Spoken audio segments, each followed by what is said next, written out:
तो जय हिंद सभी लोगों को। मेरा नाम है अरुण सिंह तोमर और आप सब लोग मुझे जानते हैं डिफेंस उस्ताद के नाम से। हम कवर कर रहे हैं वीकली करंट अफेयर्स 1 से लेके 7 फरवरी यानी कि फैब के वीक फर्स्ट के। आप सबको पता है कि करंट अफेयर्स की जो शीट्स हैं वो हमने डाउन अपलोड कर रखी हैं सीडीएस ड्राइव। आप चाहें तो सीडीएस ड्राइव से भी इनको डाउनलोड कर सकते हो। सीडीएस ड्राइव में सारा स्टडी मटेरियल अवेलेबल हो जाता है सीडीएस का। और आप चाहें तो टेलीग्राम चैनल पे भी इनको डाउनलोड कर सकते हो। अप्रैल के आपके थर्ड वीक तक के करंट अफेयर्स जो हैं वो कैटेगरी वाइज शेयर किए गए हैं। एफकेट आने वाला है, सीडीएस और एनडीए तो आ ही रहा है, उनके लिए जरूरी है। आप सब मेरे बारे में जानते ही हैं। आई एम योर ट्रस्टेड उस्ताद for CDS, CAPF, NDA and AFCAT preparation. हमारे सितंबर के बाद में हमारे जो सीडीएस 1 2026, एनडीए 1 2026, एफ कैट 1 2026 और सीएपीएफ एसी 2026, इन सब के बैचेस लॉन्च होंगे। देखो, ऑनलाइन बैचेस जो हैं वो तो हमारे चलेंगे चलेंगे कंटिन्यूसली, बट नोएडा सेक्टर 62 में हम लोग कंडक्ट करेंगे ऑफलाइन बैचेस भी। ऑफलाइन की जो हमारी मैक्सिमम कैपेसिटी है that is we are going to keep only 40 to 50 students per batch. एक बैच में 40 से 50 बच्चे जी आपके मैक्स टू मैक्स होंगे। उससे ज्यादा हमारे पास कैपेसिटी नहीं है। कैपेसिटी हो भी जाएगी तो भी हम उससे ज्यादा बच्चे एक बैच में नहीं रखने वाले। 40 to 50 मैक्स। ठीक है। अभी अगले वीक तक आपके पास में सारी इंफॉर्मेशन आ जाएगी कि इन बैचेस में इनरोलमेंट के लिए आपको रजिस्ट्रेशन करने के लिए क्या करना है। वैसे रजिस्ट्रेशन के लिए आप अभी भी नोटिफाइड कर सकते हैं, आप डीएम कर सकते हैं व्हाट्सएप पे 8839961158। हमारे पास बहुत सारे बच्चे हैं जो ऑल इंडिया के ऑल ओवर स्टेट से हैं। जैसे कि चैतन्य की बात करूं तो चैतन्य जो है वो हमारा आ जाता है आपका तेलंगाना से। ठीक है। चैतन्य तेलंगाना से है। कुणाल तो आपका दिल्ली एनसीआर प्रॉपर्ली राजस्थान से है। अभिषेक इज फ्रॉम मथुरा। दिस वाला अभिषेक जो है ये आपका पंजाब में खन्ना से आता है। ठीक है। And Prajwal he is from Maharashtra. Sai is from Orissa. And Norina she is from Haryana. Shivaka is from Agra. Shreya is from Ghaziabad. Milind is also from Delhi NCR. और बाकी बहुत सारे कैंडिडेट हैं। शेखर आपको यहाँ दिखाई नहीं दे रहा है। शेखर जो है वो भी आंध्रा से आ जाता है। Madhulika is also from the Andhra. So all over India से कैंडिडेट्स हैं जो आपके पिछले 4 महीनों से स्टडी कर रहे हैं, है ना। तो अगर आप भी इस एलीट ग्रुप में शामिल होना चाहते हो, इस एलीट प्लाटून में शामिल होना चाहते हो, क्योंकि हमारे बैचेस अब जो ऑफलाइन वाले हैं ना वो सीडीएस के लिए भी रहेंगे, एनडीए के लिए भी रहेगा आपका, और एफ कैट के लिए तो थोड़ा बाद में करेंगे। अभी इनिशियली सीडीएस और एनडीए के लिए रहेंगे। इन बैचेस का ड्यूरेशन अप्रोक्सीमेटली सीडीएस का अराउंड 5 महीने का रहेगा और एनडीए के बैचेस का जो ड्यूरेशन है वो अप्रोक्सीमेटली 6 महीने का रहेगा। सारी इन्फॉर्मेशन वगैरह मैं अवेलेबल करा दूंगा। हॉस्टल वगैरह का क्या फर्स्ट फैसिलिटी अगर हम लोग क्या प्रोवाइड करते हैं, ये सारी इन्फॉर्मेशन मैं आप लोगों तक पहुंचा दूंगा। बट अगर आपको इनरोल करना है तो आप अभी से अपनी सीट्स को बुक कर सकते हैं, क्योंकि बाद में सीट्स बहुत जल्दी से फिल होती हैं। तो वी कांट प्रॉमिस एनीथिंग। पिछली बार भी हमने 25 का टारगेट रखा था, वो कंप्लीट होने के बाद में कई सारे कैंडिडेट्स को हमने वापस लौटाया। चलो, हम आगे करंट अफेयर्स की बात करते हैं। यूनियन मिनिस्टर जो आपके फाइनेंस और कॉर्पोरेट अफेयर्स की हैं यानी कि निर्मला सीतारमण जी, उन्होंने इकोनॉमिक सर्वे 24-25 को पार्लियामेंट के सामने प्रस्तुत किया है। अब ये जो इकोनॉमिक सर्वे होता है ना, इसमें इंडियन इकोनॉमी की परफॉर्मेंस के बारे में बताया जाता है ना। इंडियन इकोनॉमी की परफॉर्मेंस क्या थी, गवर्नमेंट पॉलिसीज की क्या परफॉर्मेंस थी, इसके साथ साथ जो अपकमिंग हमारा फाइनेंशियल ईयर आ रहा है उसके बारे में क्या आउटलुक है, इसको प्रिपेयर किया जाता है डिपार्टमेंट ऑफ इकोनॉमिक अफेयर्स के द्वारा। ठीक है। यूनियन फाइनेंस मिनिस्ट्री के अंडर में आते हैं। गाइडलाइंस आपकी जो है वो रहती है चीफ इकोनॉमिक एडवाइजर की। अब अगर हम इनकी हाईलाइट की बात करें, ओवरऑल की क्या प्रोसेस रहा था इकोनॉमिक सर्वे वगैरह में, तो वो हाईलाइट में आपके कुछ रियल ग्रॉस डोमेस्टिक प्रोडक्ट हो गए, हेडलाइन इन्फ्लेशन हो गए, इन सब की बातें की गई थी, है ना। वो लेकिन हमारे लिए बहुत ज्यादा जानना जरूरी नहीं है। आगे बढ़ते हैं और बात करते हैं, 4 और वेटलैंड्स को रामसर कन्वेंशन में डाला गया है।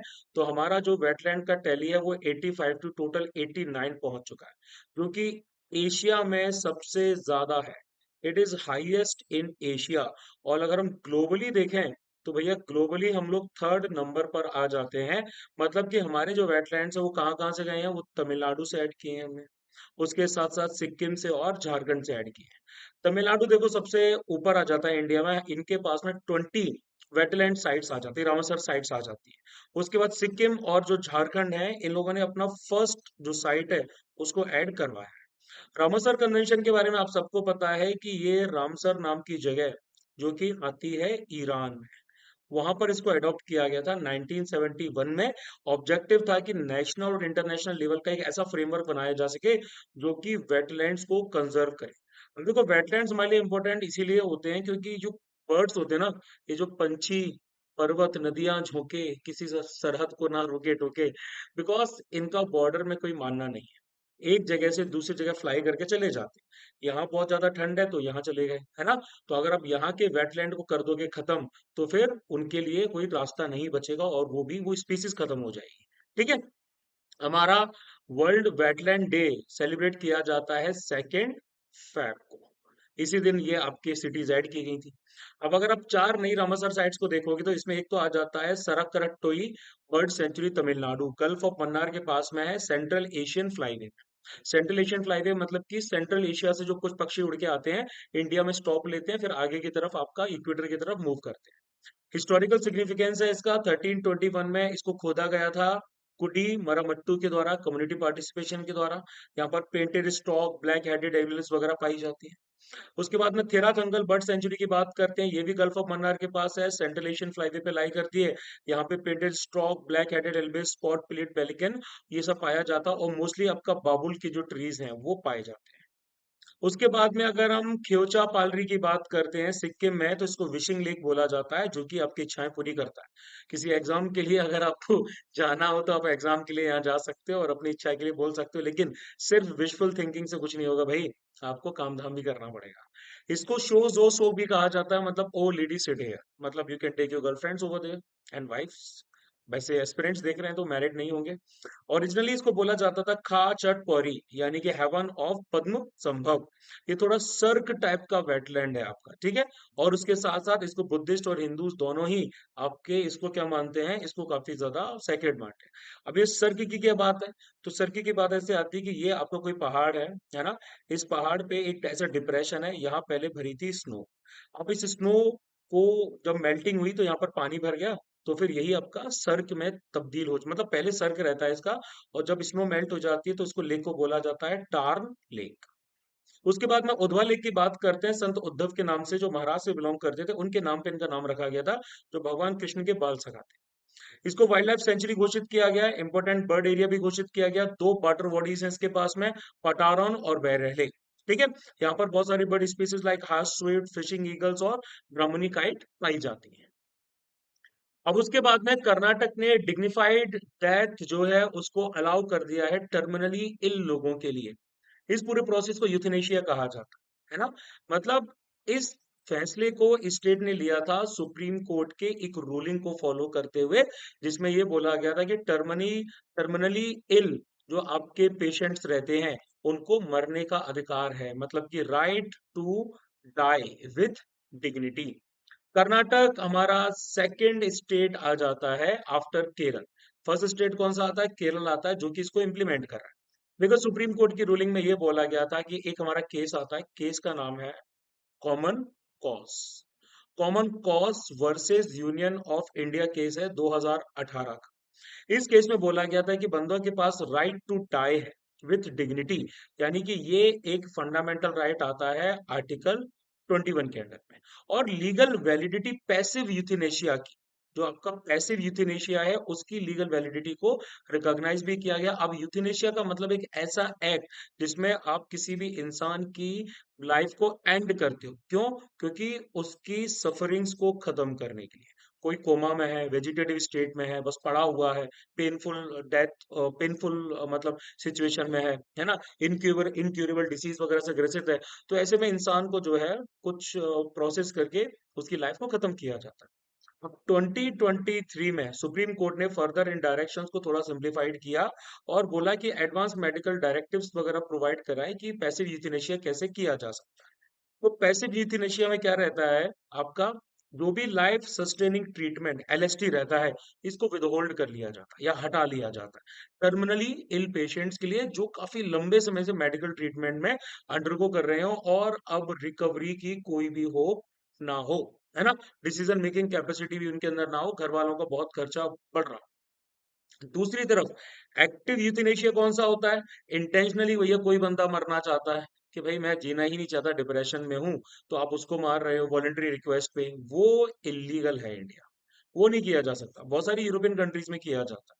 अब हमारे पास ministry of health and family welfare जो है, वो उन्होंने ड्राफ्ट गाइडलाइंस भी निकाली थी कि भैया लाइफ सपोर्ट जो टर्मिनली इल पेशेंट्स का है, कैसे और किस कंडीशन में विड्रॉ किया जाना चाहिए। मतलब कि कुछ आपके प्रोसेस होते हैं, सर्टेन कंडीशंस वगैरह होती है। फॉर एग्जांपल कोई बंदा जो है, उसको ब्रेन स्टेम डेड करार दे दिया गया है ना, तो आपका पहले तो एक प्राइमरी मेडिकल बोर्ड बनाया जाता है, फिर आपका सेकेंडरी मेडिकल बोर्ड बनाया जाता है, ठीक है। प्राइमरी मेडिकल बोर्ड के सारे मेंबर्स उस चीज से फॉलो करेंगे। फिर एसएमवी क्या करेगा, सेकेंडरी वाला प्राइमरी वाले जितने भी प्रोविजन है उनको फॉलो अप करेगा। फिर आपकी क्लिनिकल एथिक्स कमेटी बनाई जाती है हॉस्पिटल्स के द्वारा ऑडिट के लिए और बाकी सब चीजों के लिए। आगे बात करेंगे अमोनिया पॉल्यूशन की वाटर में, तो रिसेंटली जो रिवर यमुना बोर्ड है, उन्होंने ये बोला है कि अमोनिया की जो प्रॉब्लम है वो हर साल आती है ना, और कोई भी सॉल्यूशन स्टेट्स के द्वारा नहीं निकाला जा रहा है। अब अगर हम ब्यूरो ऑफ इंडियन स्टैंडर्ड्स की बात सुने, तो एक्सेप्टेबल मैक्सिमम लिमिट अमोनिया की ड्रिंकिंग वाटर में 0.5 ppm होना चाहिए। मतलब this is the acceptable limit, तब आपका पानी पिया जा सकता है ना। अब क्यों होता है ऐसा? देखो भाई, आप जब फार्म एनिमल्स को ज्यादा से ज्यादा चराते हो, तो वो मिट्टी के ऊपर से क्या करते हैं, बहुत सारा वेजिटेशन खा जाते हैं, है ना। उससे मिट्टी के अंदर का जो कंटेंट होता है वो पानी के अंदर आ जाता है। आपके जो सीमेंट के जो पाइप होते हैं, मोटार के जो पाइप होते हैं, उनकी लाइनिंग से निकलता है अनट्रीटेड जो सीवेज होता है, उसका डिस्चार्ज डायरेक्ट नदी में करोगे तो भी अमोनिया रिलीज होगा। अमोनिया अगर वाटर में है तो इसका मतलब है बैक्टीरियल सीवेज और एनिमल वेस्ट का पॉल्यूशन पानी के अंदर पाया जा रहा है। हेल्थ रिस्क काफी ज्यादा आ जाते हैं, आईज के इरिटेशन, नोज और थ्रोट वगैरह में काफी सारे एलर्जीज वगैरह डेवलप हो जाती है। फिर इनलैंड मैंग्रोव ऑफ गुनेरी की बात करेंगे, तो गुजरात ने इनलैंड मैंग्रोव ऑफ गुनेरी को ये लाई करता है हमारे कच्छ डिस्ट्रिक्ट में, कच्छ में लाई करता है।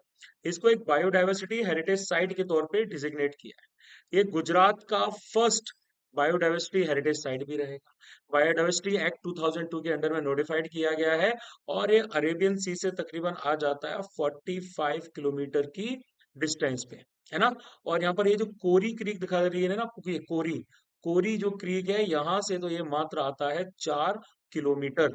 यानी कि ये एक इनलैंड इकोसिस्टम का एग्जाम्पल है। और कन्वेंशनल मैंग्रोव क्या रहते हैं, कन्वेंशनल मैंग्रोव आपको यहाँ मिलेंगे, बट ये यहाँ क्रीक के अंदर मिल रहा है।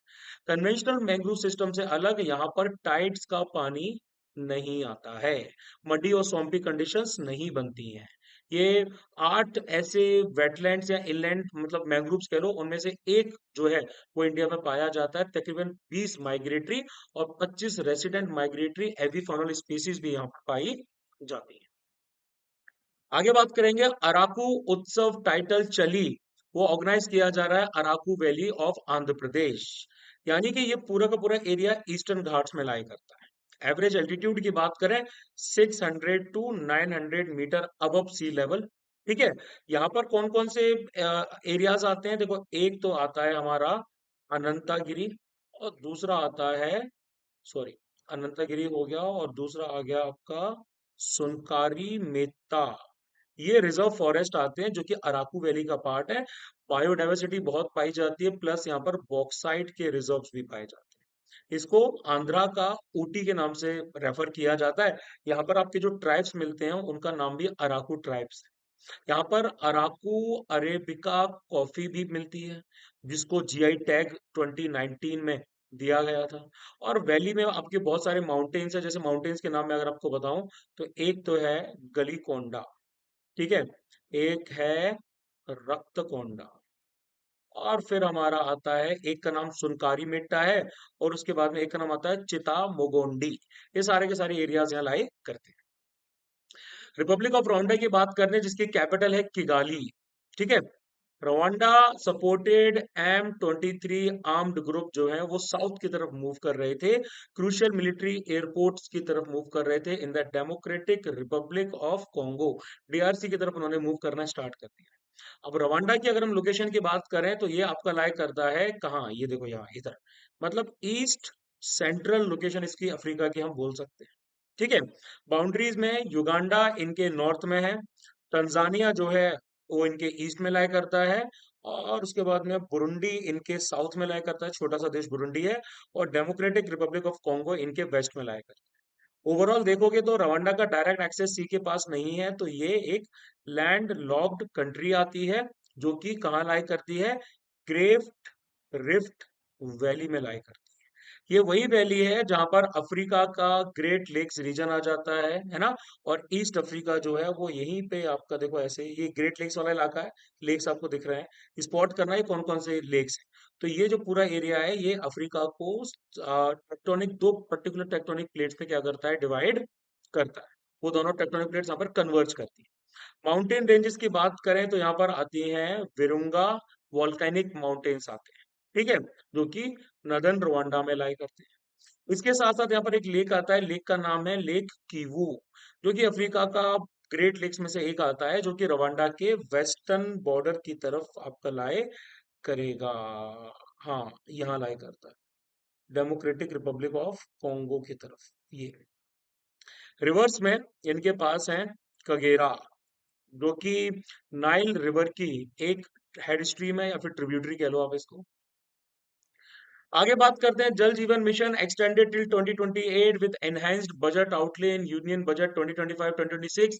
इसको लॉन्च किया गया था 2019 में, और इसका एम था functional house hold tap connection, यानी कि घरों के अंदर टोटियां लगवानी चाहिए जिनको कोई उखाड़ ना पाए ठीक है, जो कि आपकी फंक्शनल है। 55 लीटर पर कैपिटा पर पर्सन के हिसाब से पर डे ड्रिंकिंग वाटर सारे रूरल हाउस होल्ड्स को दिया जाएगा 2024 तक। इसमें विलेज लेवल प्लानिंग पे ध्यान दिया जाता है, कम्युनिटी पार्टिसिपेशन पे ध्यान दिया जाता है, और मिशन में बोला गया है कि 50% मेंबर्स जो विलेज वाटर और सैनिटेशन कमेटी की है, जिसको पानी समिति कहा जाएगा, वो आपकी होंगी वुमेन। ठीक है।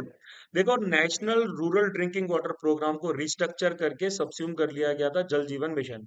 Nodal ministry is department of drinking water and sanitation, ministry of Jal Shakti के अंडर में लाई करते हैं, और सेंट्रली स्पॉन्सर्ड स्कीम है, यानी कि पैसा सेंटर लगाता है, एग्जीक्यूशन स्टेट्स के द्वारा किया जाए। फिर नया एमएसएमई का जो क्लासिफिकेशन क्राइटेरिया है वो यूनियन बजट 2025-2026 में इंक्लूड कर दिया गया है।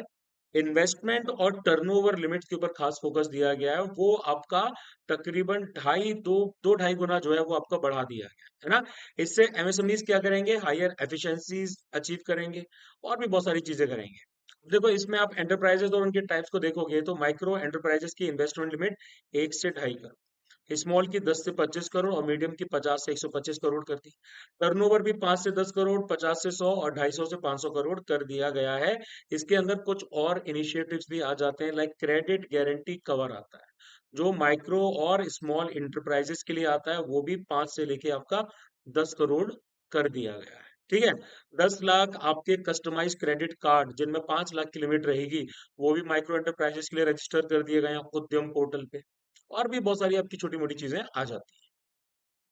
फिर आते हैं नयू ज्ञान Bharatam mission for manuscript announced in the union budget 2025-2026। इस मिशन का सीधा सा काम है कि देश में ऐसी हस्तलिखित जो मैन्युस्क्रिप्ट्स होती हैं, इनको कंजर्व करना है ना। मैन्युस्क्रिप्ट्स का मतलब रहता है एक हैंड रिटेन कंपोजिशन, जो पेपर पे लिखा हो सकता है, पेड़ की छाल पे लिखा हो सकता है, पाल्म यानी कि ताम, ये पत्ते होते हैं आपके, इनके ऊपर लिखा जा सकता है, जो कि एटलीस्ट 75 ईयर्स, मिनिमम 75 ईयर्स तो पुराना आपका होना ही चाहिए। साइंटिफिक, हिस्टोरिकल और एस्थेटिक वैल्यू भी होनी चाहिए। जैसे कि अभी जो पिक्चर में आपको दिख रही है, दैट इज बख्शाली मैन्युस्क्रिप्ट, जो कि 3rd या फिर 4th सेंचुरी को बिलोंग करती है। एंशियंट इंडियन मैथमेटिकल टेक्स्ट है, जो कि आपका बर्च पेड़ की जो बार्क होती है उस पे लिखा गया है। इसको अर्लीस्ट रिकॉर्डेड माना जाता है, जहां पर हमने जीरो का यूज किया गया है। उसके बाद में कुछ हमारे लिथोग्राफ्स आते हैं। लिथोग्राफ्स का मतलब क्या रहता है, लिथोग्राफ्स में सबसे पहले आप स्टोन पे कोई भी ड्राइंग बनाओगे, स्टोन पे ड्रॉ करने के बाद पे उस इमेज को आप पेपर पे ट्रांसफर कर लोगे, प्रिंटेड वॉल्यूम होते हैं, प्रिंटेड देखा जाता है इनको, एग्जैक्टली मैन्युस्क्रिप्ट नहीं कहा जाता है। थीम्स में मल्टीपल थीम्स आ जाती हैं आपकी। इंडिया के पास ओवरऑल देखेंगे तो हमारे पास में 10 मिलियन मैन्युस्क्रिप्ट्स हैं, जो तकरीबन 80 एंशियंट लैंग्वेजेस में स्क्रिप्ट्स में आ जाती हैं, लाइक ब्राह्मी, कौशान, कौडी, लेपचा, मैथिली वगैरह में। 75% इसमें से संस्कृत में है और 25% अलग अलग रीजनल लेवल की आ जाएंगी। उसके बाद फाइनेंस मिनिस्टर ने आपका अनाउंस किया है कि एफडीआई लिमिट को इंश्योरेंस सेक्टर में 74% टू 100% कर देंगे। इस लिमिट के द्वारा हमारी मतलब उन कंपनीज को अवेलेबल होगा जिन्होंने अपना पूरा प्रीमियम इंडिया में ही इन्वेस्ट किया है। अब देखो, एफडीआई लिमिट को एनहेंस करने के लिए गवर्नमेंट क्या कर रही है, बहुत सारे एक्ट्स वगैरह में चेंजेस वगैरह लेके आ रही है, लाइक इंश्योरेंस एक्ट हो गया, लाइफ इंश्योरेंस कॉर्पोरेशन एक्ट और वगैरह वगैरह। हम इसके सिग्निफिकेंस की बात करेंगे तो इससे ज्यादा से ज्यादा फॉरेन कैपिटल ग्रोथ और एक्सपेंशन के लिए इंडिया में आएगा। ठीक है। कंपटीशन ज्यादा बढ़ेगा, टेक्नोलॉजिकल एडवांसमेंट ज्यादा होंगे और उसके साथ साथ इंश्योरेंस कवरेज और पेनिट्रेशन भी इंडिया में बढ़ेगा। ओवरऑल अगर हम इंश्योरेंस के सेक्टर की बात करें इकोनॉमिक सर्वे के हिसाब से, तो टोटल इंश्योरेंस प्रीमियम आपके 7.7% बढ़ चुके हैं, है ना, पिछले FY 2024 में। और इंश्योरेंस पेनिट्रेशन जो है वो आपका 4% से 3.7% डिक्लाइन कर चुका है। इंश्योरेंस डेंसिटी आपकी जो है वो 92 से 95 रेज कर चुकी है। इंश्योरेंस पेनिट्रेशन का मतलब रहता है कि कितना percentage of insurance premium GDP के कंपैरिजन में आपका दिया जा रहा है, और इंश्योरेंस डेंसिटी का मतलब रहता है कि ratio of premium to population, per capita premium पर इंसान को कितना आपका प्रीमियम जो है वो भरना पड़ता है। अब अगर हम इन्वेसिव फिश स्पीसीज की बात करते हैं, तो नेशनल ग्रीन ट्रिब्यूनल ने सेंट्रल गवर्नमेंट से रिस्पांस मांगा है कि भैया दो इन्वेसिव फिश स्पीसीज हैं, उनको बायोलॉजिकल एजेंट्स के तौर पे इस्तेमाल किया जा रहा है ताकि मॉस्किटोज को कंट्रोल किया जा सके, है ना। दोनों की दोनों आईयूसीएन की लीस्ट कंसर्न लिस्ट में आती हैं। दोनों सॉल्ट वाटर में आराम से सरवाइव कर लेती हैं, हाई सैलिनिटीज और टेम्परेचर में भी सरवाइव कर लेती हैं। देखो भैया, ये जो आपकी इन्वेसिव फिश स्पीसीज होती है ना, इनका सिंपल सा मतलब ये है कि ये पानी में जाके तबाही मचा देती है, बाकी सारी प्रजातियों को खा जाती हैं, किसी को पनपने नहीं देती। जैसे अगर हम सबसे पहले यहाँ पर बात करते हैं इसकी, इसका नाम है गम्बू शिया अफिनिस, वेस्टर्न मॉस्किटो फिश कहा जाता है। ये बेसिकली आपकी पाई जाती थी, अभी भी पाई जाती है यूएसए के मिसिसिपी रिवर बेसिन में, सेंट्रल इंडियाना, इलिनॉइस साइड और गल्फ ऑफ मेक्सिको के साउथ। वहां पर इसका पलना फ्रेश वाटर में होता था, लो ऑक्सीजेशन लो ऑक्सीजन सेचुरेशन में भी पाई जाती थी। Through out the summer breed कर लेती थी और ये अंडे नहीं देती थी, डायरेक्ट लाइव यंग वंस को जन्म देती थी। और ये वर्ल्ड की total 100 worst invasive alien species जो आईयूसीएन ने लिस्ट बनाई थी उसमें इसको डाला गया था। मतलब तुम कितनी खराब हो सकते हो। उसके बाद में दूसरी है पोइसिलिया रेटिकुलेटा, गप्पी मिलन फिश या रेनबो फिश के नाम से जाना जाता है इसके कलर की वजह से। ये पाई जाती है आपकी नदन INOR, क्या यार मैं स्पेलिंग ही भूल जाता हूँ, THER, नदर्न साउथ अमेरिका और कैरिबियन आइलैंड्स में पाई जाती है। इसके कैरेक्टरिस्टिक्स में देखें तो ये थोड़े तालाबों वालों में आपको ज्यादा दिखेगी।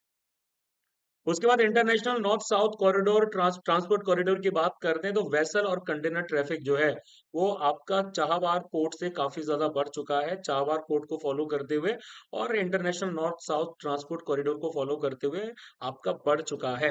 देखो, अगर इसकी ओवरऑल हम बात करेंगे तो ओवरऑल इसकी लेंथ है 7200 kilometre. Multi modal transportation route कहा जाता है, जो कि Indian ocean region specifically Arabian sea को क्या करता है, आपका पर्शियन गल्फ से कहाँ लेके जाता है, आपका कैस्पियन सी तक लेके जाता है विया ईरान। और उसके बाद में आगे की तरफ नॉर्थ आपका ये यहाँ नॉर्थ सी से होते हुए आपका बाल्टिक सी से होते हुए सेंट पीटर्सबर्ग यहाँ तक ले जाता है ना। अब 2000 में इसको एस्टेब्लिश किया गया था सेंट पीटर्सबर्ग में, ईरान के द्वारा, रशिया के द्वारा और उसके साथ साथ इंडिया के द्वारा, ताकि ट्रेड और ट्रांसपोर्ट की कनेक्टिविटी इन कंट्रीज में बढ़ाई जा सके। करंटली 13 मेंबर्स हैं, India, Iran, Russia, Azerbaijan, Armenia, Kazakhstan, Kyrgyzstan, Tajikistan, Turkey, Ukraine, Belarus, Oman और सीरिया। बुल्गारिया को ऑब्जर्वर स्टेटस के तौर पे रखा गया है। अब बात करेंगे जीन बैंक की, फूड क्रॉप्स, जर्म प्लाज्म की। तो यूनियन बजट ने बोला है कि भैया इंडिया का second national gene bank NGB को सेटअप किया जाना चाहिए, जिसके अंदर में फ्यूचर फूड और न्यूट्रिशन सिक्योरिटी के लिए बहुत सारे मिलियंस एंड बिलियंस और जर्म प्लाज्म लाइंस होनी चाहिए। बेसिकली अगर हम जीन बैंक की बात करते हैं तो इसमें जेनेटिक मटेरियल को स्टोर किया जाता है, जैसे कि सीड्स हो गए, पॉलन हो गए, टिश्यू हो गए, ताकि पोटेंशियली अगर वो कल को फ्यूचर में खत्म होते हैं तो उनको हम दोबारा रिवाइव कर लें। फर्स्ट नेशनल जीन बैंक आपका 1996 में सेटअप किया गया था, Indian council of agricultural research national bureau of plant genetic resources के द्वारा, न्यू दिल्ली में। इस बैंक में 12 रीजनल स्टेशन आ जाते हैं जो कि हमारे देश में अलग अलग जगह से चीजों को कलेक्ट करते हैं। जापान की बात करेंगे जिसकी कैपिटल है टोक्यो। तो जापान की स्पेस एजेंसी ने सक्सेसफुली आपकी एक सैटेलाइट है, इसका नाम है मिचिबिकी 6, इसको लॉन्च कर दिया है नए H3 रॉकेट की हेल्प से। मिचिबिकी 6 जो है ये फिफ्थ सैटेलाइट है जापान की रीजनल नेविगेशन सिस्टम की, और एक क्वासी जेनाइट सैटेलाइट सिस्टम के अंडर में आता है जिसको बोला जाता है QZSS।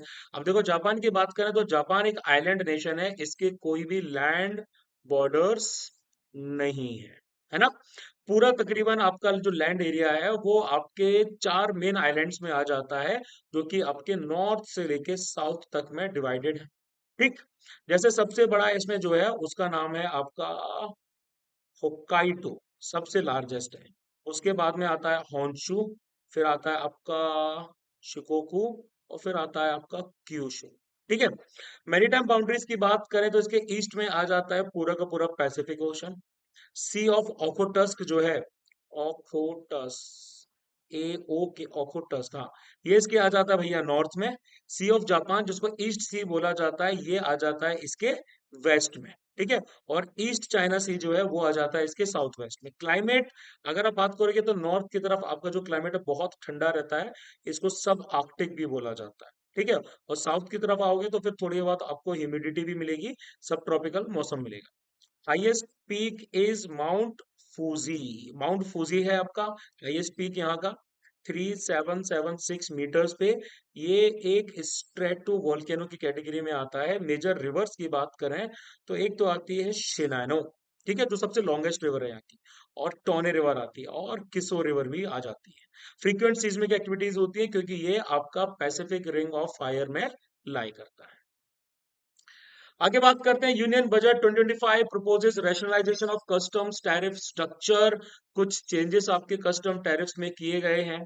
ठीक है, इसके साथ साथ ओवरऑल अगर हम सिग्निफिकेंस की बात करते हैं तो देखो ये जो हमारे टैरिफ और जो ट्रेड वॉर चल रहा है इंडिया यूएसए चाइना वगैरह इन सब का, तो इससे क्या किया जाएगा, टैरिफ स्ट्रक्चर थोड़ा सा आपका स्ट्रीमलाइन किया जाएगा। आप अपनी डोमेस्टिक इंडस्ट्रीज को तो बचाओगे बचाओगे, और अपने जो क्रूशियल इंपोर्ट्स हैं आप उनको भी सस्टेन कर सकते हो, है ना। ट्रेड वॉर तो डोनाल्ड ट्रंप जो है उन्होंने स्टार्ट कर ही दिया था चाइना के साथ में, अब इंडिया भी उसके लपेटे में आ गया है। तो टैरिफ रैशनलाइजेशन जो है उससे इंडिया की इमेज भी थोड़ी बहुत चेंज हो सकती है। ठीक है, और जो भी कुछ और पर्टिकुलर चीज भी आ जाती है। ट्रेड वॉर्स में आपके बेसिकली क्या रहता है कि दो नेशंस आपस में लड़ाई कर रहे हैं, ठीक है, इकोनॉमिक कन्फ्लिक्ट चल रहे हैं दोनों के बीच में, टैरिफ्स लगा रहे हैं कि तुम हमारे पास सामान भेजोगे तो हम भैया इस पे टैरिफ लगा रहे हैं, हमारे लोगों को इतना ज्यादा पैसा देना पड़ेगा वो सामान खरीदने के लिए, तो तुम्हारे जो भी सामान यहाँ से आ रहा है वो ज्यादा कॉस्ट लगेगा, तो लोग ऑटोमेटिकली हमारे तुम्हारा सामान खरीदना कम कर देंगे और वो हमारे देश का बना हुआ सामान ही खरीदेंगे। इससे लेकिन ग्लोबल सप्लाई चेन्स में दिक्कत आ जाती है, कॉस्ट बढ़ जाती है, इकोनॉमिक ग्रोथ कम हो जाती है। ठीक है, तो ये कुछ चीजें आ जाती हैं, आपकी टैरिफ्स लग जाते हैं, इंपोर्टेड गुड्स पे लगाया जाता है, प्राइसेस बढ़ जाती है। फॉर एग्जांपल यूएसए वाला कोई भी बंदा इंडिया से अगर स्पाइसेस मंगा रहा है एमडीएच, उसने बोला असली मसाले सच सच एमडीएच एमडीएच, लेकिन एमडीएच हमारे यहाँ अगर 50 रुपए का मिल रहा है तो वही एमडीएच 50% फॉर एग्जाम्पल टैरिफ के बाद में 100 रुपए का मिल रहा है। पहले वो भी इनको 50 रुपए का मिल रहा था लेकिन टैरिफ लगा दी। नॉन टैरिफ बैरियर्स लगाए जाते हैं, obstacles to trade not involving taxes, और दूसरे तरीके के आपके क्या बोलते हैं चीजें लगाई जाती हैं, जैसे कि साइटो सैनिटरी मेजर्स, जैसे कि भैया आपकी तरफ से अगर कोई भी मसाला आएगा कोई भी सामान आएगा तो ऑर्गेनिक होना चाहिए, ऐसा होना चाहिए वैसा होना चाहिए। अब डेवलपिंग कंट्रीज थोड़ा सा इन चोचलों में यकीन नहीं कर पाती हैं तो उनके लिए दिक्कत है। और इम्पोर्टेंट कोटास लगाए जाते हैं कि भैया सामान मंगाओगे तो एक ही पीस मंगा सकते हो, उससे ज्यादा नहीं मंगा सकते, एक बार में एक ही पीस मंगाओगे तो लो भैया आ गई समस्या। और करेंसी मैनिपुलेशन भी किया जाता है। अब उसके बाद में rules on AI literacy and prohibited systems under the European union AI act become applicable. नए एआई लिटरेसी ऑब्लिगेशंस लागू कर दिए गए हैं। इससे प्रोवाइडर्स और लॉयर्स जो हैं उनको एआई लिटरेसी जो है मेंटेन करनी पड़ेगी। किसके लिए? अपने स्टाफ के लिए और बाकी लोग जो एआई सिस्टम्स के साथ काम कर रहे हैं। एआई एक्ट हमारा फर्स्ट एवर लीगल सिस्टम आ जाता है एआई के ऊपर, जो कि 2024 से लागू किया गया और 2026 पूरी तरीके से लागू कर दिया जाएगा। इस एक्ट के द्वारा इस पूरे प्रोसेस में रेगुलेशन किया जाएगा, डिफरेंट रूल्स लागू किए जाएंगे, क्योंकि जो आपके एआई है वो एक थ्रेट भी मतलब इंश्योर कर सकता है। Biometric categorisation, emotion recognition, facial databases, productive policing, exploiting vulnerabilities, real time identification, social scoring, subliminal manipulation, ये सब कुछ आपका जो है उसके अंदर में चेक किया जाएगा। फिर आते हैं international big cat alliance officially comes into force. तो आईबीसीए ऑफिशियली फोर्स में आ गया है। Full fledged treaty based intergovernmental organisation आ जाती है, इंटरनेशनल ऑर्गेनाइजेशन है, इंटरनेशनल लीगल एंटिटी के तौर पे अब ये स्थापित हो चुकी है। इसका हेडक्वार्टर जो है वो है इन इंडिया, तो headquarter is in India. IBCA multi country multi agency coalition है। इसमें 95 बिग कैट रेंज कंट्रीज आ जाती, मतलब वो सारी की सारी कंट्रीज जहां पर हमारी बिग कैट्स पाई जाती हैं। ठीक है। कई सारी नॉन रेंज कंट्रीज भी हैं जिनका इंटरेस्ट आ जाता है बिग कैट कंजर्वेशन में।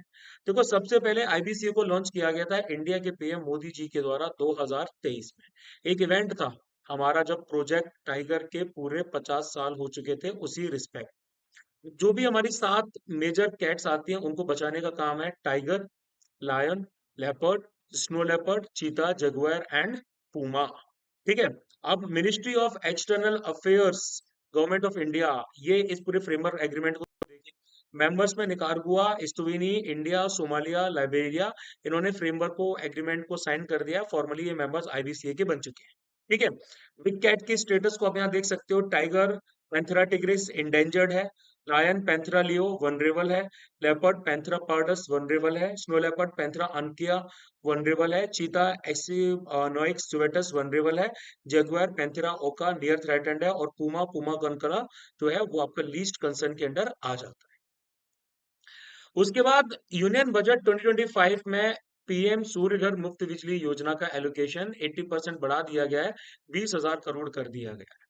ये वर्ल्ड की largest domestic rooftop solar initiative के अंडर में आ जाता है। इसे इंडिया का पूरा एनर्जी लैंडस्केप बदलने का दावा किया जा रहा है। मिनिस्ट्री आती है न्यू एंड रिन्यूएबल एनर्जी वाली। स्कीम का आउटले है 75,021 करोड़ का और ये FY 2026-27 तक लागू की जाएगी। इनका सीधा सा काम आता है रूफटॉप सोलर सिस्टम्स को आपका लगाना है। फ्री इलेक्ट्रिसिटी 300 मंथली यूनिट्स तक 1 करोड़ हाउस होल्ड को अर्बन एरियाज और रूरल एरियाज में प्रोवाइड कराई जाएगी। मॉडल सोलर विलेज बनेंगे, आपके इनोवेटिव प्रोजेक्ट्स लागू किए जाएंगे। ठीक है। मॉडल जो सोलर विलेज हैं उनका फोकस रहेगा कि भैया एक मॉडल सोलर विलेज पर डिस्ट्रिक्ट के बेसिस पे आपका एटलीस्ट होना चाहिए। तो एक मॉडल सोलर विलेज पर डिस्ट्रिक्ट के हिसाब से सब्सिडी दी जाएगी तकरीबन 40% हाउस होल्ड्स को, हाउस होल्ड के एवरेज मंथली इलेक्ट्रिसिटी कंजप्शन के बेसिस पे और प्लांट कैपेसिटी के बेसिस पे लोन्स भी दिए जाएंगे कोलेटरल फ्री। हाउस होल्ड्स को आपका ये समझ लीजिए कोलेटरल फ्री लो इंटरेस्ट लोन्स दिए जाएंगे। 7% इंटरेस्ट पे आरटीएस सिस्टम जो है वो लागू करने के लिए अप टू 3 किलो वाट। तो ये आपका एवरेज मंथली इलेक्ट्रिसिटी कंजप्शन और उसकी कैपेसिटी और सब्सिडी सपोर्ट के बारे में बताया गया। उसके बाद में गोल्डन हेडेड सिस्टिकोला लीस्ट कंसर्न जो है वो मधी कैटन शोला नेशनल पार्क में मिली है। इसकी लोकेशन आ जाती है, कहाँ है ये रहा भैया आपका। कहाँ आता है ये आता है केरल के इदुक्की में। ठीक है। इसको नेशनल पार्क घोषित किया गया था 2003 में इसके यूनिक शोला यानी कि टेम्परेट फॉरेस्ट के लिए। और यहाँ पर एलिफेंट कॉरिडोर जो है वो भी बना हुआ। एलिफेंट, हाँ सही तो लिख रहा था भाई। अब यहाँ पर जो शोला ग्रासलैंड्स आते हैं ना, ये हाई एल्टीट्यूड इकोसिस्टम से होते हैं जो वेस्टर्न घाट्स में लाई करते हैं। यहाँ पर आपके स्टंटेड फॉरेस्ट थोड़े से कम क्या नाम है हाइट वाले वो भी मिल जाते हैं। बायोडायवर्सिटी में लॉइन टेल्ड मैकाओ मिलता है आपका, एंडेमिक और थ्रेटेंड स्पीसीज है, गौर, वाइल्ड बोर, सांबर, लंगूर वगैरह भी मिलता है। वाटर सोर्सेज की बात करें तो यहाँ पर पनियार जो रिवर है उसकी ट्रिब्यूटरीज आती है, जैसे कि उचिलकुथी आती है, उचिलकुथी पुहा है, पथिकेट्टन पुहा है, जंदार है, ये है। और उसके साथ साथ यहाँ पर आपकी कल्चरल सिग्निफिकेंस के बेसिस पे देखा जाए तो कुछ ट्राइबल्स भी रहते हैं, लाइक मुथावन ट्राइबल कॉलोनी लाई करती है यहाँ पर। अब आगे बात करते हैं कि भैया बजट 2025-2026 ने टनेज टैक्स स्कीम को एक्सपेंड कर दिया है। ये जो स्कीम है पहले आपकी अवेलेबल थी सी गोइंग शिप्स के लिए, ठीक है। अब ये हमारी इनलैंड वेसल्स के लिए भी अवेलेबल है जो रजिस्टर्ड होते हैं इंडियन वेसल एक्ट 2021 में, ताकि देश में वाटर ट्रांसपोर्ट बढ़ाया जा सके, है ना, safe economical inland water transport आपका बढ़ाया जा सके, प्लस लीगल यूनिफॉर्मिटी और वेसल प्रोसीजर्स मेंटेन करने। मिनिस्ट्री आती है मिनिस्ट्री ऑफ शिपिंग, जो कि मिनिस्ट्री ऑफ पोर्ट शिपिंग और वाटरवेज का पार्ट है। 2004 में इंट्रोड्यूस किया गया था इंडियन फाइनेंस एक्ट 2004 के अंडर में। आगे मिनिस्ट्री ऑफ एनवायरनमेंट फॉरेस्ट और क्लाइमेट चेंज ने world wetland day 2025 celebrations Parvati Arga Ramsar site पे ऑर्गेनाइज किए हैं, ठीक है। तो ये जो हमारा WWD है, ये रामसर कन्वेंशन को अप्लाई करने के दौरान के कमेमोरेट करने के लिए मनाया जाता है। इस बार की जो हमारी थीम है that is protecting wetlands for our common future. India ने 1982 से इसको ज्वाइन किया हुआ है। लेकिन अगर हम बात करेंगे पार्वती अर्गा वर्ल्ड सेंचुरी की, तो देखो भाई, ये उत्तर प्रदेश के लोकेशन आती है ताराबगंज में, यहाँ पर लाई करती है ना। यहाँ पर दो ऑक्सबो लेक्स आते हैं, यहाँ पर जो लेक्स आते हैं वो ऑक्सबो लेक्स आते हैं, मतलब नदी जब अगर कभी ऐसे मूव करती है ना, तो उसके बाद में ये एरिया पर कट ऑफ हो गया, तो नदी तो हमारा ऐसे जाने लगी इस तरीके से, बट ये जो एरिया कट ऑफ हो जाता है इसको ऑक्सबो बोला जाता है। दो ऑक्सबो लेक्स हैं। एक आपका परमानेंट फ्रेश वाटर वेटलैंड जो है वो यहाँ पर पाया जाता है। बायोडायवर्सिटी में काफी क्रिटिकली इंडेंजर्ड आपकी स्पीसीज वगैरह हैं, लाइक फॉर एग्जांपल वल्चर्स जो हैं, उनके दो टाइप्स यहाँ पे मिलते हैं। एक तो आपका इंडियन वल्चर है और एक आपका आता व्हाइट रम्ड वल्चर, और उसके साथ साथ यहाँ पर आपका जो इंडेंजर्ड इजिप्शियन वल्चर है वो भी पाया जाता है, ठीक है। यहाँ पर जलकुंभी जो वाटर हाइसिंथ होता है ना, वो भी काफी ज्यादा पाया जाता है। उसके बाद में न्यूजीलैंड ने माउंट तारानाकी जो है, एक स्टेटो वोल्केनो है, इसको लीगल पर्सन के तौर पे आइडेंटिफाई किया है, ठीक है। स्टेटो वोल्केनो आपका इस प्रकार का एक टॉल और स्टीप और कोन शेप का वोल्केनो रहता है। एक्सप्लोसिव इरप्शंस होते हैं, इसके जो इरप्शंस होते हैं ना, वो काफी एक्सप्लोसिव्स होते हैं, क्योंकि इसके अंदर का जो मैग्मा है वो काफी ज्यादा विस्कस होता है, गैसेस वगैरह अंदर ट्रैप्ड रहती हैं। इसको एक और नाम से जाना जाता है, दैट इज माउंट एगमोंट, ठीक है। एगमोंट नेशनल पार्क न्यूजीलैंड में आता है। इसको काफी ज्यादा सेक्रेड माना जाता है लोकल ट्राइबल्स के द्वारा, जो माओरी ओरिजिनल इनहेबिटेंट्स आते हैं न्यूजीलैंड के, उनके द्वारा। नेटिव एब ओरिजिनल्स है, इंडिजिनस एथनिसिटी है, जो कि आपकी बिलोंग करती है एवा, सॉरी, एओटा एरोवा, न्यूजीलैंड। अब न्यूजीलैंड फर्स्ट कंट्री है वर्ल्ड का जिसने लिविंग राइट्स दिए हैं नेचुरल फीचर्स को। 2014 में सबसे पहले उन्होंने दिया था ओरेवेरा फॉरेस्ट को लीगल पर्सनहुड दिया था, फिर रिवर्स वगैरह को दिया था, और अब भैया हमारा ये माउंटेन आ। उसके बाद यूनियन बजट 2025 में मिशन फॉर कॉटन प्रोडक्टिविटी को आपका अनाउंस किया गया है। 5 साल का जो मिशन है आपका, इसके द्वारा जो हमारी extra long staple cotton varieties को प्रमोट किया जाएगा। ये प्रीमियम कॉटन वेराइटी होती है जिसकी फाइबर की लेंथ होती है 34.925 मिलीमीटर या फिर उससे ज्यादा। तकरीबन आपका 10% कॉटन एरिया में इसको कल्टीवेट किया जाता है, 4% कॉटन एरिया ग्लोबली इसको कल्टीवेट किया जाता है। मेजर प्रोड्यूसर्स में आते हैं यूएसए, इजिप्ट जो है वो भी, सॉरी यार ये ना राइटिंग खराब है, इजिप्ट आ जाता है, Sudan, India, Peru, Israel, China वगैरह की। ईएलएस के टाइप की बात करें तो एक आता है पीमा यूएसए में, पेरू इसराइल में, गीजा इजिप्ट में, और आता है आपका सुविन और DCH32 इंडिया में, और बराकात नाम का आता है सूडान में। इंडिया में प्रोड्यूस किया जाता है कर्नाटक, तमिलनाडु, मध्य प्रदेश वगैरह वगैरह, जो भी ब्लैक सॉइल वाले इलाके हैं। साउथ सुडान जिसकी कैपिटल है जुबा, इसकी बात करें तो आर्टिलरी बॉम्बार्डमेंट यहाँ पर हुआ था। अब ओवरऑल आप देख सकते हो इसका डायरेक्ट एक्सेस नहीं है सी के पास, तो ये एक लैंड लॉक देश है। ठीक है, 2011 में एग्जिस्टेंस में आया। नॉर्थ ईस्टर्न अफ्रीका में ये हमारा सिचुएटेड है। सूडान इसके नॉर्थ की तरफ है, इथोपिया ईस्ट की तरफ है, केन्या, युगांडा और democratic Republic of Congo south में है, और सेंट्रल अफ्रीकन रिपब्लिक है इसके वेस्ट में। यहाँ पर एक रीजन आता है, इसको बोला जाता है अबेई रीजन। यहाँ पर आपका जो एडमिनिस्ट्रेटिव एरिया है वो साउथ सूडान और सूडान दोनों की कंट्रीज क्या करती है, क्लेम करती है, तो एक झगड़े वाली जगह आ जाती है। हाईएस्ट पीक का नाम है माउंट किनेती, और यहाँ पर नाइल रिवर सिस्टम भी फ्लो करता है। व्हाइट नाइल करती है आपकी, व्हाइट नाइल जो है वो एक मेजर ट्रिब्यूटरी है नाइल रिवर की। और यहाँ पर आते हैं आपके सर्ड वेटलैंड्स, काफी दलदली वाला इलाका है जो व्हाइट नाइल की विसिनिटी में बनता है। और यहाँ के जो इको रीजन्स एरियाज हैं ऊपर सेवेन्ना टाइप के जो ग्रासलैंड्स वगैरह हैं वो आपको दिखाई देते हैं। उसके बाद में मिनिस्ट्री ऑफ कोल ने आपके अनाउंस किया है कि कैटेगरी 2 फाइनेंशियल इंसेंटिव स्कीम्स के अंडर में एप्लीकेशंस वगैरह के बारे में बताया है। इस स्कीम के जरिए देश के अंदर कोल गैसिफिकेशन जो है उसको बढ़ाना है। नेशनल कोल गैसिफिकेशन स्कीम के अंडर में, जिसको 2004 में लॉन्च किया गया था, मिनिस्ट्री ऑफ कोल के अंडर में आ जाता है कि पब्लिक और प्राइवेट दोनों सेक्टर कोल गैसिफिकेशन प्रोजेक्ट्स को मतलब अपने हाथों में लेंगे और परफॉर्म करेंगे। ठीक है, मतलब एक टेक्नोलॉजिकल प्रोसेस आता है जिसमें आप किसी भी प्रकार के कार्बन बेस्ड रॉ मटेरियल, जिसको बोला जाता है कार्बन कैस, ठीक है, इसके रॉ मटेरियल को, जैसे कि कोल हो गया, इसको आप क्या कन्वर्ट करोगे, आप इसको फ्यूल में कन्वर्ट करोगे, फ्यूल गैस में करोगे, सिंथेटिक गैस जिसको सिन गैस बोला जाता है। ठीक है, तो इसमें कन्वर्ट किया जाता है। जैसे अगर हम सिन गैस की बात करते हैं, तो सिन गैस आपका सिंथेटिक नेचुरल गैस से प्रोड्यूस किया जाता है। ठीक है, उसके प्रोडक्शन के दौरान निकलती है। इसके अंदर में कार्बन मोनोऑक्साइड और हाइड्रोजन दोनों ही पाए जाते हैं। उसके बाद में NTPC rolls out state of the art CO2 carbon dioxide battery at Kudgi Karnataka. 160 megawatt hours का प्लांट को इंस्टॉल किया गया है। कोलैबोरेशन है त्रिवेणी टर्बाइन लिमिटेड और एनर्जी डोम इटली का। काफी लैंडमार्क डेवलपमेंट है लॉन्ग ड्यूरेशन एनर्जी स्टोरेज की फील्ड में। एलडीएस क्या करता है, एक्सटेंडेड पीरियड के लिए एनर्जी को स्टोर करता है, 8 घंटे, दिन, वीक, सीजन्स। और अगर हम ओवरऑल CO2 बैटरी सिस्टम की बात करें, तो इसमें आपका लिक्विफाई किया जाता है CO2 को, कार्बन डाइऑक्साइड को कंप्रेस किया जाता है। जब एनर्जी हमारी बहुत ज्यादा होती है, इसको चार्जिंग फेज बोला जाता है, और फिर इसको एक्सपेंड कर दिया जाता है आपका ड्राइव इंजन के थ्रू, जब एनर्जी हमारी डिस्चार्जिंग फेज में होती है। कुछ अलग अलग तरह के मेजर हमारे पास में एनर्जी स्टोरेज सिस्टम्स भी आ जाते हैं, chemical energy, advance energy and etcetera.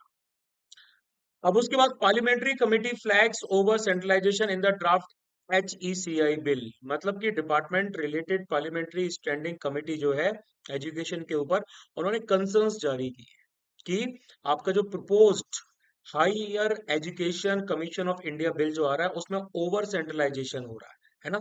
जरूरत से ज्यादा केंद्र सरकार जो है वो दखल दे रही है। इसमें क्या किया जाएगा, आपको यूजीसी को रिप्लेस किया जाए। यूजीसी जो सिंगल रेगुलेटर है यूनिवर्सिटीज की, उसको आपका क्या बोलते हैं, हटाया जाएगा, रिप्लेस किया जाए। तो देखो हमारा जो न्यू एजुकेशन पॉलिसी 2020 है, उन्होंने बोला था एक ऐसा बड़ा सा अम्ब्रेला इंस्टीट्यूशन बनाना चाहिए जिसका नाम होगा HECI। ठीक है, इनके 4 इंपॉर्टेंट वर्टिकल्स होंगे। इसमें आपका national higher education regulatory council होगा, नेशनल एक्रीडिटेशन काउंसिल होगा, आपका हायर एजुकेशन ग्रांट्स काउंसिल होगा, जनरल एजुकेशन काउंसिल वगैरह आपके बनाए जाएंगे।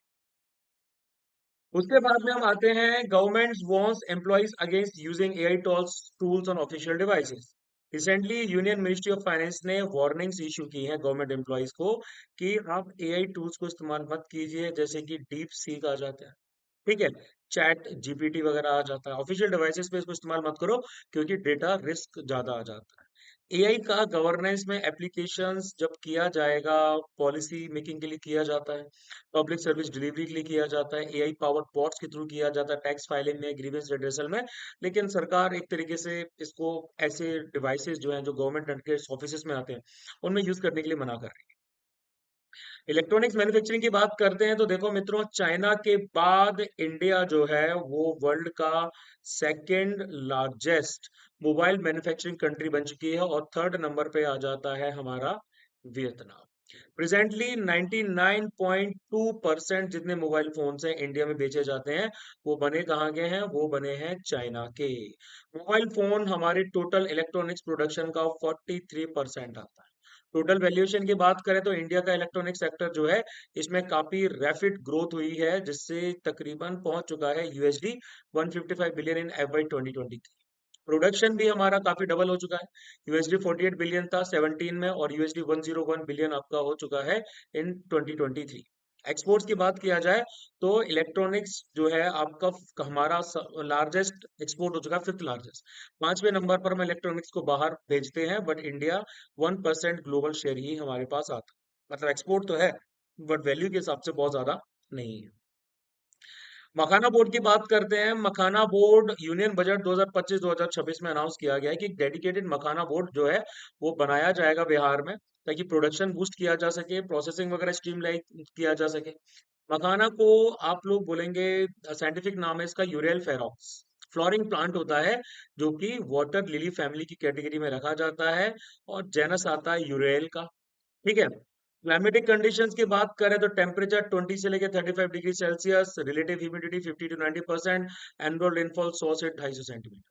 Fully organic non serial food है, इंडिया में पाया जाता है, बट कोरिया, जापान और ईस्टर्न रशिया में भी, और फास्टिंग के दौरान इसको हम मोस्टली खाते हैं। ठीक है। बिहार में 90% इंडिया का मखाना प्रोडक्शन होता है। इसको जीआई टैग 2022 में दिया गया था, मिथिला मखाना। अब एक 8 साल की लड़की जो है, कोट्टकल मल्लापुरम डिस्ट्रिक्ट ऑफ केरल, उसकी डेथ ब्रियोसेलिसिस से हुई।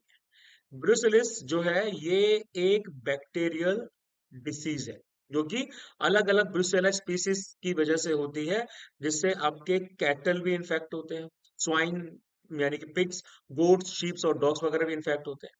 वर्ल्ड वाइड देखा जाए तो ये सबसे ज्यादा प्रिवेलेंट स्पीसीज है, जिससे ह्यूमन ब्रुसेलोसिस होता है। और ट्रांसमिशन की बात किया जाए तो ह्यूमंस इसको डायरेक्ट कहाँ से एक्वायर करते हैं? डायरेक्ट कांटेक्ट से इन्फेक्टेड एनिमल्स के साथ। ठीक है। या तो आप गंदा खाना पीना खा रहे हो, जो ड्रिंकिंग क्या बोलते हैं, ईटिंग और ड्रिंकिंग कंटेमिनेटेड एनिमल प्रोडक्ट्स, या फिर एयरबॉर्न एजेंट्स को इनहेल करने से। ह्यूमन टू ह्यूमन ट्रांसमिशन जो है वो बहुत ज्यादा रेयर है। ठीक है। फिर आगे बात करते हैं चमन अरोरा जी की। इनको साहित्य अकेडमी अवार्ड दिया गया है 2024 में, इनकी डोगरी पुस्तक एक और अश्वत्थामा के लिए, मतलब कि एक और अश्वत्थामा। साहित्य अकेदमी अवार्ड 1954 में स्टार्ट हुआ, साहित्य अकेदमी के द्वारा दिया जाता है, autonomous body under union ministry of culture है। ठीक है। पहली बार अवार्ड 1955 में दिए गए थे। आउटस्टैंडिंग बुक्स को दिया जाता है, जो लिटरेरी जिनकी बहुत मेरिट होती है, मेजर इंडियन लैंग्वेजेस की आ जाती है। लैंग्वेजेस में आपकी 22 लैंग्वेजेस को आपका आइडेंटिफाई किया गया है, जो शेड्यूल SC, हाँ, जो आपके शेड्यूल 8 में आ जाते हैं इंडियन कॉन्स्टिट्यूशन में। ठीक है। और उसके साथ साथ इंग्लिश और राजस्थानी को भी इंक्लूड किया गया है। अवार्ड में आपका तकरीबन इस तरह का ये जो कॉपर लॉग है ये दिया जाता है, 1 लाख रुपए भी दिए जाते हैं। उसके बाद ट्राइबल जो आंध्र प्रदेश के हैं, उन्होंने धिमसा डांस परफॉर्म किया है। ये डांस बेसिकली आपका स्टार्ट हुआ था कोरापुट इन उड़ीसा। ठीक है। एक्सेप्शनल डांस परफॉर्मेंस है, जो कि अराकू वैली के जो आपके हिल एरियाज, हिल ट्राइब्स हैं, वो परफॉर्म करते हैं विशाखापट्टनम आंध्र प्रदेश वाले एरिया में। 15 to 20 वुमेन आपकी एक इस तरह की एथनिक ड्रेसेस को पहनती हैं, स्टफ वगैरह लगाती हैं, और इस डांस को परफॉर्म करती हैं। ठीक है। इस तरह का एक पीकॉक फेदर वगैरह है, वो भी लगाया जाता है, जो उनके हाथ वगैरह में रहता है। इसमें नहीं है, बट वो भी उनके पास में रहता है। इसमें कुछ इंस्ट्रूमेंट्स यूज किए जाते हैं, लाइक मोरी, थुडुम और डप्पू। फिर हम बात कर देंगे बेल्जियम, जिसकी कैपिटल है ब्रुसेल्स। ठीक है। तो इनके नए प्राइम मिनिस्टर आए हैं, उनका नाम है बार्ट डे वेवर। इसका जो लोकेशन है वो आता है नॉर्थ वेस्टर्न यूरोप में। बॉर्डरिंग कंट्रीज में ऊपर की तरफ है, नॉर्थ में नीदरलैंड, जर्मनी आता है ईस्ट में, लग्जमबर्ग आता है साउथ ईस्ट में, और फ्रांस जो है वो आता है इनके प्रॉपर साउथ में। बॉर्डरिंग वाटर बॉडीज में आपकी आ जाता है नॉर्थ सी। हाईएस्ट पीक इनकी है सिग्नल डे बोट्रेंच, इनकी हाईएस्ट पीक है। ठीक है। और प्लेट्यू यहाँ पर आते हैं आर्डेनेंस, और एक आता है जिसका नाम है हाई फैंस। रिवर्स, एक तो आती है म्यूजे, एक आती है शिडेल्ट, और एक आती है ऑयस। अब आगे 10 नए एग्रीकल्चर कमोडिटीज को इनाम नेशनल एग्रीकल्चर मार्केट प्लेटफॉर्म पे जोड़ा गया है। अब हमारी बहुत सारी चीजें आ जाती हैं, लाइक इसमें चिकपी फ्लोर है, ड्राइड तुलसी लीव्स है, ड्रैगन फ्रूट वगैरह है। इससे टोटल आपकी 231 पे इनका नंबर पहुंच चुका है। इससे फार्मर प्रोड्यूसर ऑर्गेनाइजेशंस जो हैं वो अपने जो वैल्यू एडेड प्रोडक्ट्स हैं उनको मार्केट कर पाएंगे। ठीक है। इनाम की बात करते हैं तो ये pan India electronic trading portal है, जिसपे नेटवर्क्स एपीएमसी जो मंडीज के होते हैं वो क्या करते हैं, ट्रेडिंग वगैरह करते हैं। एक यूनिफाइड नेशनल मार्केट बना रखा है एग्रीकल्चर कमोडिटीज के लिए। 2016 में इसको लॉन्च किया गया था। इम्प्लीमेंटिंग एजेंसी में छोटे छोटे small farmer agri business consortium आ जाता है, जो कि ministry of agriculture and farmers welfare के अंडर में लाए करता है। उसके बाद में western disturbances triggers temperature drop across north India. आप सबको पता है अप्रैल के टाइम पे इंडिया में टेम्परेचर काफी कम चल रहा था। किसकी वजह से? वेस्टर्न डिस्टर्बेंसेस की वजह से। वेस्टर्न डिस्टर्बेंसेस हमारे होते हैं low pressure non monsoonal system, जो कि मिड लेटीट्यूड रीजन्स में मेडिटेरियन के आसपास स्टार्ट होते हैं और इंडिया में लेके आते हैं वो विंटर रेनफॉल। अब ये जो विंटर रेनफॉल होता है इसको लोकली हम लोग जानते हैं, एक नाम से इसको बोला जाता है मावट। मावट के नाम से बुलाया जाता है ना। अब इसके साथ में ये नाम डिस्टरबेंस क्यों यूज किया जा रहा है?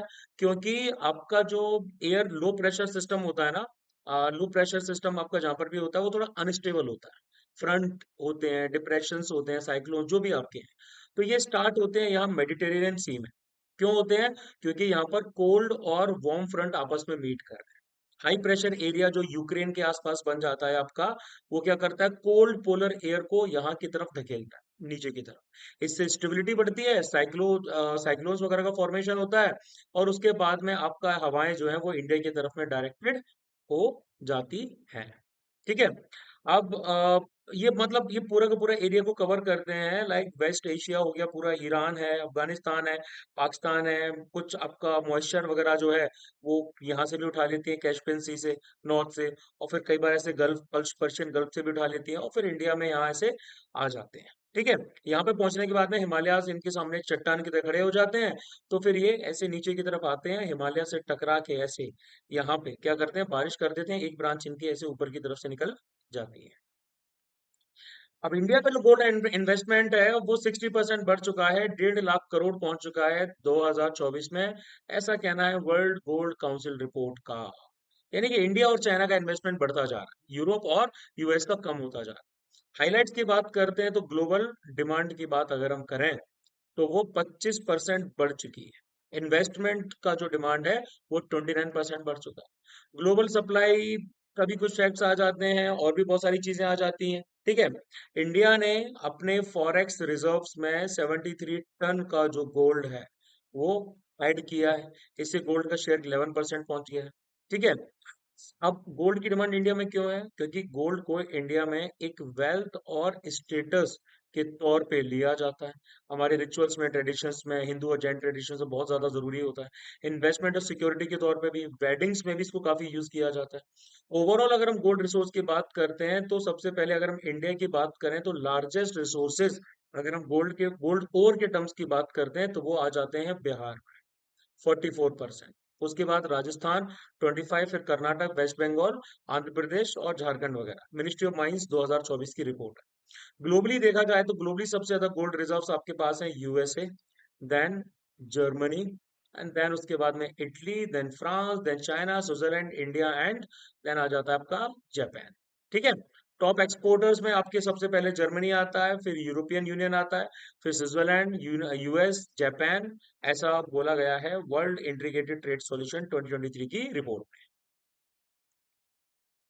ओह, यहाँ मैंने लिख रखा है।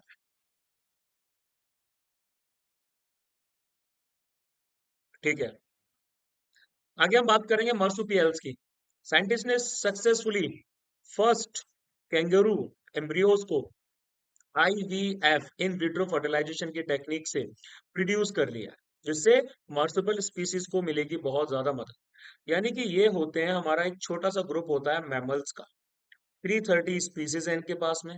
इसमें आपके जो हैं कोयलाए जो हैं वो आ जाते हैं, प्लस बैंडिकूट्स, वॉम्बैट्स, वलाबीज, पॉसम्स वगैरह, ये जितने भी है ना, ये सब के सब आपके मार्सिपोल्स की कैटेगरी में आते हैं।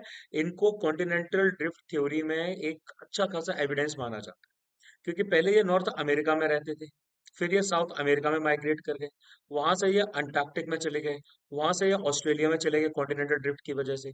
इनके आगे की तरफ जनरली आपको एक पाउच मिलेगा, ठीक है, जिसमें ये बेबीज को रखते हैं जो प्री मैच्योर आपके होते हैं या फिर शॉर्ट लिव्ड प्लेसेंटा जिनका रहता है। सारे मर्सिबल्स के पास में पाउच नहीं होते, यूजुअली कंगारूज वगैरह में पाए जाते हैं।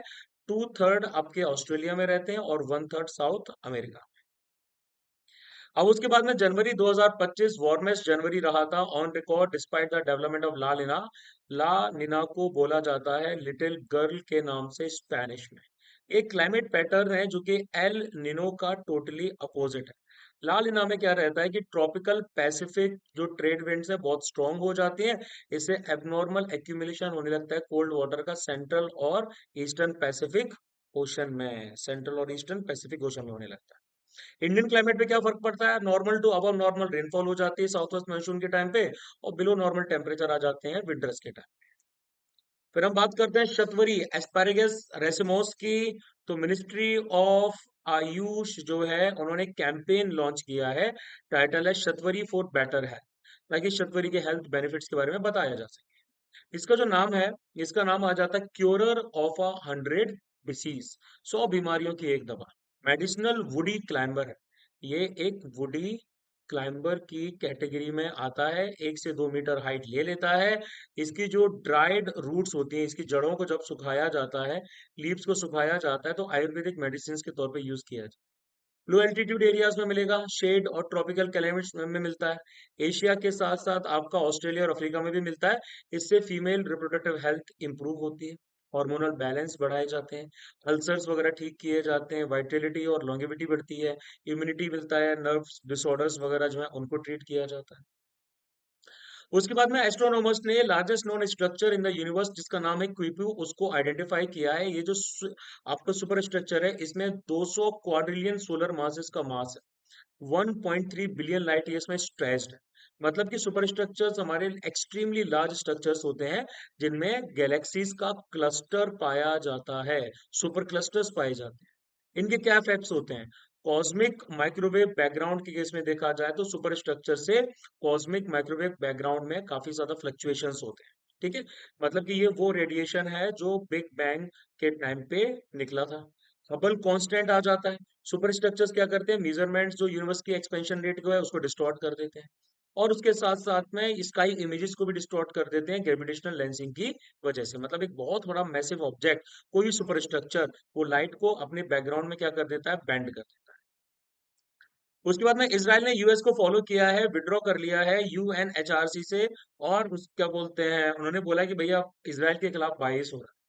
यूएनएचआरसी की बात करते हैं तो इंटरनेट गवर्नमेंटल बॉडी है यूनाइटेड नेशंस की, जो ह्यूमन राइट्स के बारे में डिस्कशन करती है। इसका हेडक्वार्टर है इन Geneva, that is in Switzerland. इनका काम है कि ह्यूमन राइट्स की सुरक्षा करना, वायलेशंस को देखना।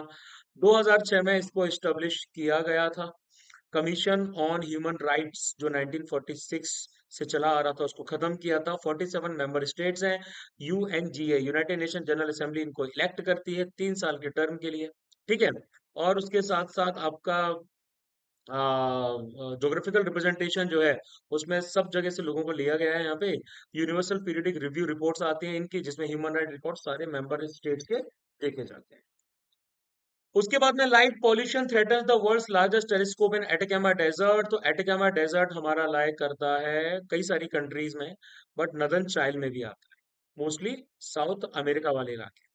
यानी कि एंडीज माउंटेन रेंजेस एक तरफ और दूसरी तरफ हमारा आता है पैसिफिक ओशन, यहाँ बीच में पड़ेगा एटम कैमा।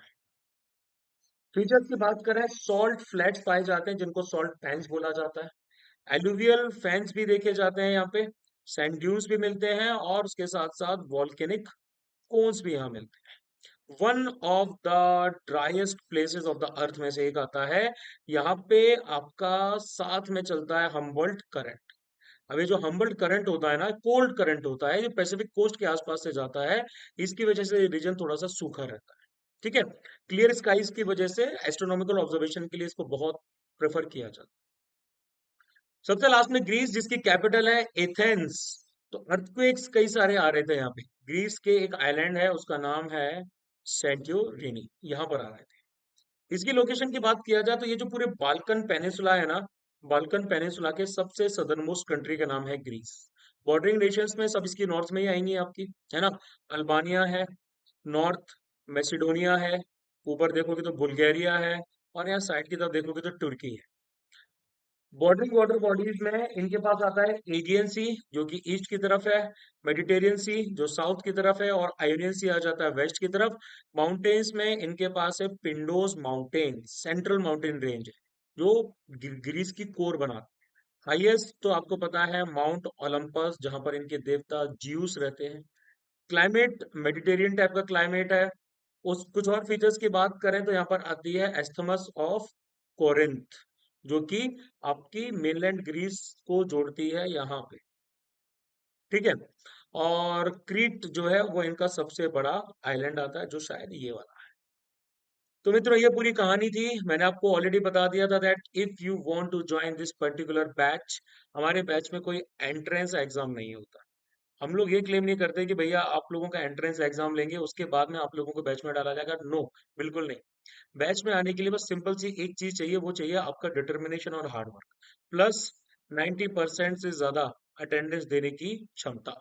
अगर आप 90% से ज्यादा अटेंडेंस देने की योग्यता रखते हैं, आपको लगता है कि आप 5 महीने के लिए यहाँ पर आ रहे हैं, और इन 5 महीने में आप संडेज के अलावा कभी एक आध दिन जो है उसकी छुट्टी लेंगे, उसके अलावा कभी कोई छुट्टी नहीं लेंगे, तो be rest assured, I am giving you guarantee कि एनडीए या सीडीएस या एफकेट या सीएपीएफ जैसा एग्जाम मैं आपका टोटली निकलवा दूंगा। But for that you will have to be a lot lot lot diligent, ठीक है।